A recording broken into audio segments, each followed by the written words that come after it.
Tottenham have just lost 2-1 at home to Aston Villa in what looks like it could be Kane's last game at the Lane. Freddie, talk to me. How are you after that shambolic second half, especially, but shambolic 90 minutes, really? I mean, it feels deeper than just a loss because, like, if we won today, Arsenal could mathematically not finish higher than us. I mean, European football, that was on the cards, and it just does feel like a goodbye for Kane, to be honest. It feels more than just a defeat tonight. I said that in the last one. I think the fact that Kane is actually leaving, it sort of makes everything else sink in a little bit more, like the position we're actually in. Like, if you actually look at our squad, we might not return to Champions League for another 2-3 years now. I know, and it feels it's just so much. There's so much dead wood in our squad. Like, I don't want to slag players off because, I mean, they're all phenomenal athletes, but like Harry Winks, Eric Dyer, I mean, even Reguilon had a stinker. We're just not good enough. We just don't have enough quality. That's the deadwood we're talking about that need to be rid of Spurs. They're the people we need to get rid of in order for us to improve. Yeah, and also I think Daniel Levy has blood in his hands because, I mean, I know hindsight's a beautiful thing and you can say, oh, you shouldn't have sacked, but I think the sacking of Poch just set us back 5 years.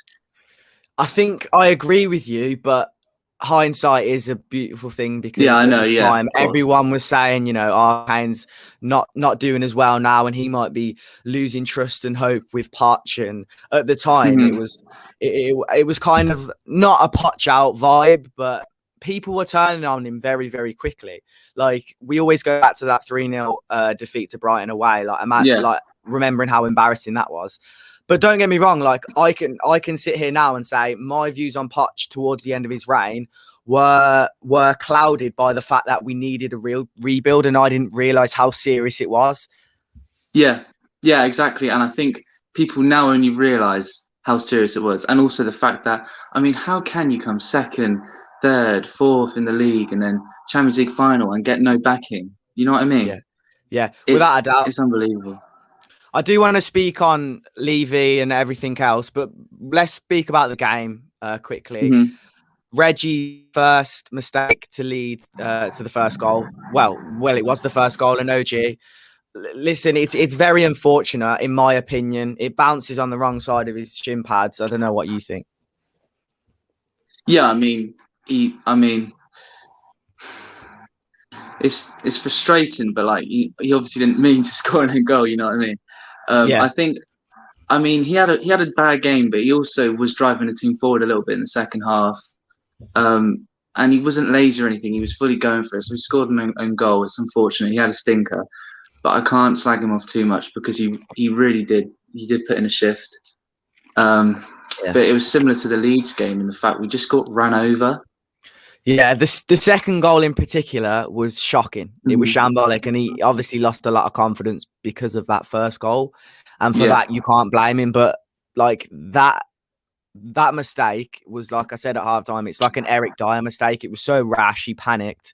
And next thing you know, we're 2-1 down after starting pretty well. We started all right. Højbjerg was starting well. Winks was even doing all right. I think people are quite quick to scapegoat Winks a lot of the time. Rightfully so in the second half and after we conceded the first goal. But he had a decent start. Yeah, I mean, he's good on the ball. He's quite quick with the ball at his feet at times. He's a good passer with the ball. I think he's trying a little bit more with a possession-based game than he did under Jose. But like I say, I don't think he is a Champions League standard player. And it's actually a shame because I was so happy for Steven Bergwijn because I rate him so much. The way he won the ball back and then he shielded it off, like, he's so strong. And it's a shame because he had a brilliant moment and he finally scored a goal, but it just gets overshadowed by a shocking performance by. Let's talk about Steven Bergwijn. I want to know what you think of him. I'm guessing you like him, you rate him as a player. 11 months without a goal over a calendar year. It's poor. It's extremely poor. It is. Yeah. I don't know what you make of the whole situation because from the way I see it, like he got off to a good start and he hasn't been here for too long. But Like he should have shown something, and for me, he literally showed like 5, probably 6 out of 10 most games in the last year. Like that does not show me that he has the potential to bring it up to like an 8 or a 9 on a regular basis. He might score this week, but I can't see him being a regular first team, not even first team player, good player for us. Yeah, I mean, I just see moments of brilliance from him, and it's a shame when you have a player that just like, I mean, when he came, he scored against City, he scored against United. Like when they have moments like that, and then they're so inconsistent, but you know they have the quality. Like I don't think he's going to drop 8 out of 10s every week, but when you have someone, when you have an absolute bowler on your team and he isn't showing up a lot of the times, you become happy for him when he scores. It's a bit like it's a bit like Chelsea fans with Werner. You know what I mean? Yeah. Try and like change my mind. Try and convince me, because I'm stuck in the mindset of the fact that, you know, the fact that he went so long without scoring. I can't see him being consistently good for us. What would you say in argument to that? Well, the thing is, I don't disagree that much. I think he has moments of brilliance, and I'm happy for him when he scores. I don't think he's, you know, our top 5 players or anything, but he's young, he's fast, he's good on the ball, and like I say, moments of brilliance. Like you don't do that if you're not Premier League standard. And I just think he needs to be played more. And I think he can grow as a player because he is young. But I mean, I don't think he's like, you know, a future Son or anything. But to be fair, when Son was his age, I mean, if you compare them back then, you know, Son's grown a lot into his mid to late 20s. A little bit I different. don't think you can write a player off at 23 years old. Yeah. A little bit different, but I sort of have, I think I've got PTSD from Nkudu and G as well. They're young, they're pacey. Like you hear the same things with them. Do you know what I mean? So maybe it's just because of the people in the past that have been so inconsistent and have been unreliable for us that I might have this clouded judgment. But look, I'm happy for him. He scored a goal for us. He took the shot really well. He should have scored in the second half when he hit it straight at the keeper. But 100%. Overall, listen, if he's back in the scoring tally, I can't complain. Yeah, 100%. And I mean, yeah, if Kane goes, I mean, do you play Son as a striker or do you bring a striker in? You know what I mean? But I think I really just hope he shines next season. But I mean, it's the hope that kills you. But he definitely should have scored in that second half. But the thing is, the first half, the way he won the ball back is what I loved about that goal. I think it was a great goal, and it's just a shame that when someone scores a good goal, but I mean, the team gets smashed, and it's a bit like Lamella's goal against Arsenal. Like it'll be so much sweeter if we won that game. You know what I mean? It's a better goal, in my opinion, than what Son scored against Arsenal at the start of the season. But that Son goal, like, I have fonder memories of that because we won. You know what I mean? So yeah. And specifically today, Gareth Bale came on. He did well. It's weird with him because he seems to manage himself, doesn't he? He said he wasn't, you know, feeling up for a starting today. Yeah, and I mean, with Bale, I mean, he's the most inconsistent player in world football at the minute. He scores 3 goals, no goals, no goals, no goals, 3 goals. You know what I mean? He came on, he had a positive impact. He got tackled a few times, but because he's actually taking risks, you know, you're 2-1 down, you don't want to not take risks. So, you know, I don't have too much to say on Bale. I mean, he did his thing, he had his impact, but just not quite enough. Not quite enough.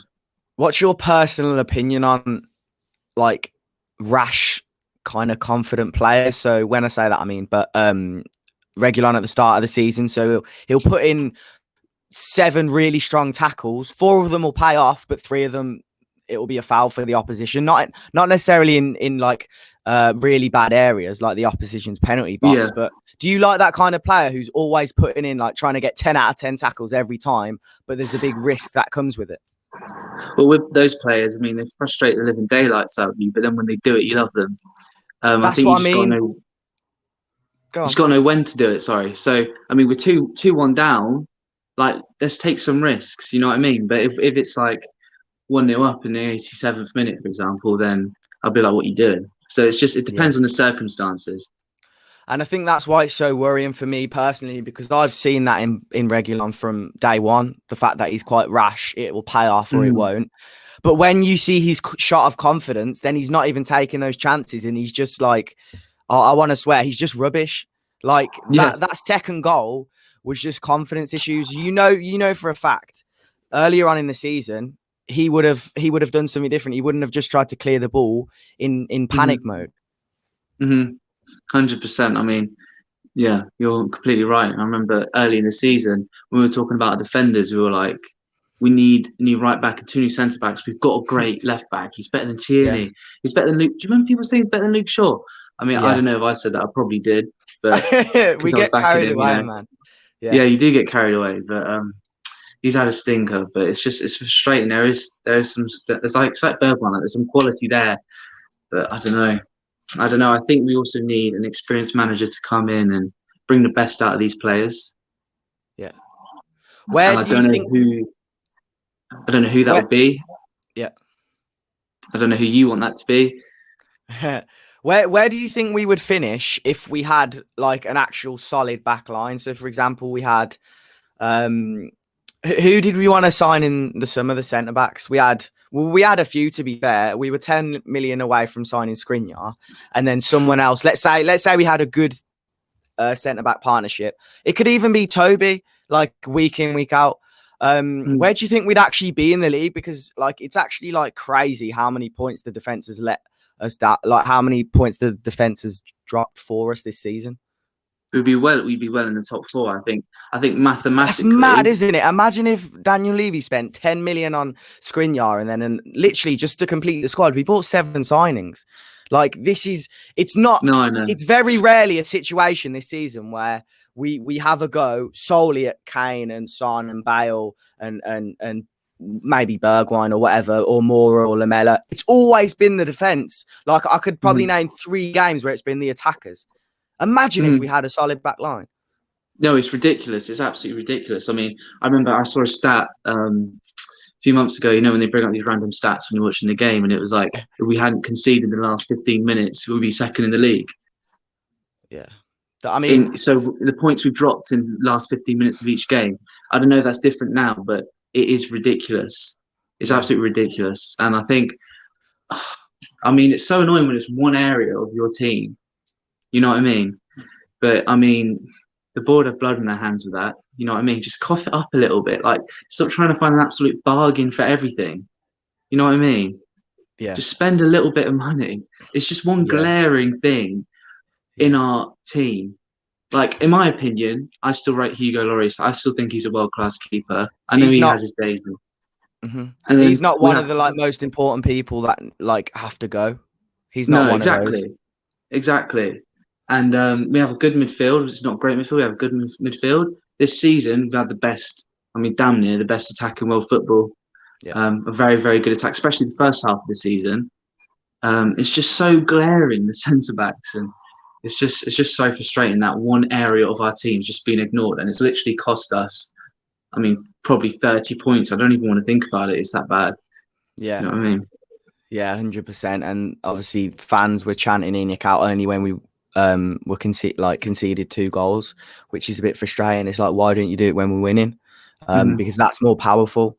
And that comes across like in a more passionate way because you're winning. You're doing what football is for, winning, and you're in the crowd and you're still not enjoying it. That would show Daniel Levy something, in my opinion. But the fact we waited till we were losing just shows that our fans are a little bit fickle at times, and I'm one of them. Like I wish I could have been there, but I didn't want to spend £60 to go into Daniel Levy's pocket. So I can't talk too much, but I feel like fans should scream Levy out, Enoch out at the times where people don't expect it. Yeah, and Levy's intelligent. Like, he knows, you know, people screaming it when we're losing. He knows, I mean, they don't want me out that bad, you know, they're just saying it because they're upset we're losing. You know what I mean? Yeah. Like, people want him out, but I think with our fan base, a lot of people are on the fence with it. Yeah. I want him out. But like, for example, my dad's a Spurs fan and he's like a bit on the fence. So I think there's a lot, like, you talk to any Arsenal fan, they're like, you know, Kroenke out. Like, people are so set what they want, but with Spurs fans, it seems like a lot of people are on the fence. And the whole Enoch out movement, I mean, hopefully, if we don't get in Europe, then hopefully it's obvious. Without a doubt. No, good talking points that we've spoken about. I'll try and reason with Bergwijn a bit more after what you've said. No, As for Levy, yeah, I think no, I'm no, not no, saying he's a listen, world class you've player. got a point. You've got a point. I might have spoken too soon. Some players take longer to adapt to the Premier League than others. Mm-hmm. I'll stick with my argument, but you might be right in the future. I mean, I hope so. I mean, I'd love to say I told you so. I'm sure you would love me to say I told you so too, because that means more Yeah. goals for Tottenham. So we all want the same thing at the end of the day. That's it. That's it. Appreciate your time. The worst circumstances. Harry Kane, it looks like this is the end of his reign at Spurs. And yeah, thanks for watching, guys.